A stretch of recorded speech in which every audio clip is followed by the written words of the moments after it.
Chapter 4, Number 31. Young David, who slew Goliath, experimented with slings before tackling the giant. He found that he could revolve a sling the length of 0.6 meters at the rate of 8 revs per second. If he increased the length to 0.9 meters, he could revolve the sling only 6 times per second. A. Which rate of rotation gives the greater speed of the stone at the end of the sling? B. What is the centripetal acceleration of the stone at 8 revs per second?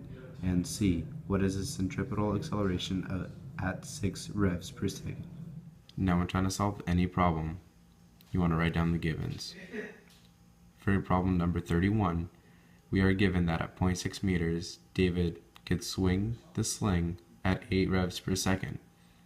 And at 0.9 meters, he could swing the sling at 6 revs per second.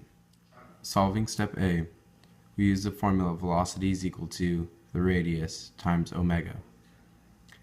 At 0.6 meters, we use the formula and plug in the values.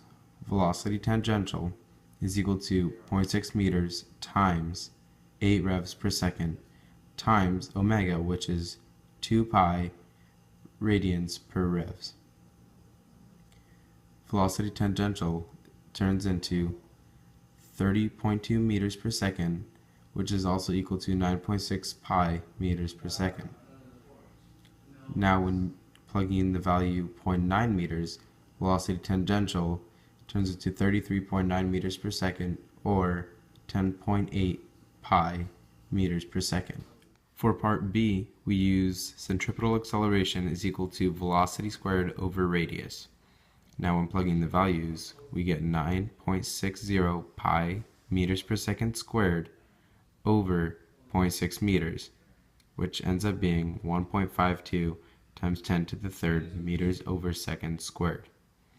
For part C, centripetal acceleration is equal to velocity squared over radius, and plugging the values of 10.8 pi meters over seconds quantity squared over 0.9 meters, we end up getting 1.28 times 10 to the third meters over seconds squared.